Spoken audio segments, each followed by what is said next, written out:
Aunty communal wing ಮೂಲಕ ಬಜರಂಗ ದಳದ ಮೂವರಿಗೆ ಗಡಿಪಾರು ನೋಟಿಸ್ ನೀಡಿದ್ದಕ್ಕೆ ಸಂಬಂಧಿಸಿದಂತೆ ಗಡಿಪಾರಿನ ಮೂಲಕ ಬಜರಂಗ ದಳ ಮಟ್ಟ ಹಾಕುತ್ತೇವೆಂದು ಭಾವಿಸಿದ್ರೆ ಅದು ಭ್ರಮ ಎಂದು ಬಜರಂಗ ದಳದ ದಕ್ಷಿಣ ಕನ್ನಡ ಜಿಲ್ಲಾ ಸಂಚಾಲಕ ಪುನೀತ್ ಅತ್ತಾವರ ಗುಡುಗಿದ್ದಾರೆ.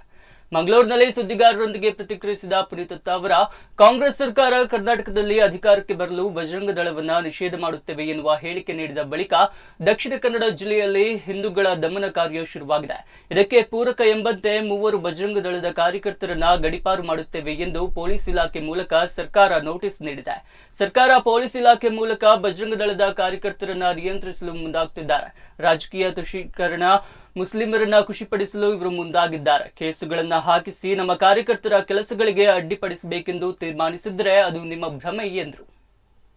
ಕೇವಲ ಗೋವಿನ ರಕ್ಷಣೆಗೋಸ್ಕರ ಅಥವಾ ಲವ್ ಜಿಹಾದ್ನಲ್ಲಿ ಬಲಿಯಾದ ಹೆಣ್ಣಿನ ರಕ್ಷಣೆಗೋಸ್ಕರ ಅಥವಾ ಸಮಾಜದಲ್ಲಿ ನಡೆಯುತ್ತಿರುವ ಅನ್ಯಾಯವನ್ನು ಪ್ರಶ್ನಿಸಿದ ಕಾರ್ಯಕರ್ತರ ಮೇಲೆ ಇವತ್ತು ಗಡಿಪಾರಿನ ಆದೇಶವನ್ನು ಇವತ್ತು ಪೊಲೀಸ್ ಇಲಾಖೆಯ ಮೂಲಕ ಸರ್ಕಾರ ಮಾಡುವುದಾದರೆ, ಇವತ್ತು ಪೊಲೀಸ್ ಇಲಾಖೆಯ ಮೇಲೆ, ಪೊಲೀಸರ ಮೇಲೆ ಹಲ್ಲೆ ನಡೆಸಿದಂಥ, ಕೊಲೆ ಯತ್ನ ನಡೆಸಿದಂಥ ಕ್ರಿಮಿನಲ್ಗಳಾಗಿರ್ಬೋದು, ಅಂಡರ್ವರ್ಲ್ಡ್ ಕ್ರಿಮಿನಲ್ಗಳಾಗಿರ್ಬೋದು, ಡ್ರಗ್ಸ್ ಮಾಫಿಯಾ ಯಾರು ಆರೋಪಿಗಳಾಗಿರ್ಬೋದು, ಎಷ್ಟು ಜನ ಇವತ್ತು ಬೇಕಾದಷ್ಟು ಕ್ರಿಮಿನಲ್ಗಳು ಇವತ್ತು ಮಂಗಳೂರು ನಗರದಲ್ಲಿ ಸಿಗುತ್ತಾರೆ.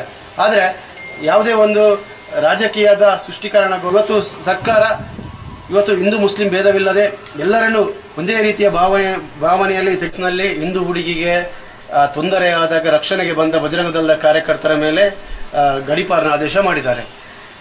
ಹೋಳಿಯ ಹೆಸರಿನಲ್ಲಿ ಯಾರೋ ಮನೆಯ ಹೆಣ್ಣು ಮಕ್ಕಳನ್ನು ಅಥವಾ ಯಾರೋ ಮನೆಯ ಮಕ್ಕಳನ್ನು ಇದರಲ್ಲಿ ರೈನ್ ಡ್ಯಾನ್ಸ್ ಆಗಿರ್ಬೋದು ಅಥವಾ ಏನೋ ಒಂದು ಸಂಸ್ಕೃತಿಗೆ ವಿರುದ್ಧವಾಗಿ ಕಾರ್ಯನಿರ್ವಹಿಸುವುದನ್ನು ನಿಲ್ಲಿಸಿದ್ದಕ್ಕೆ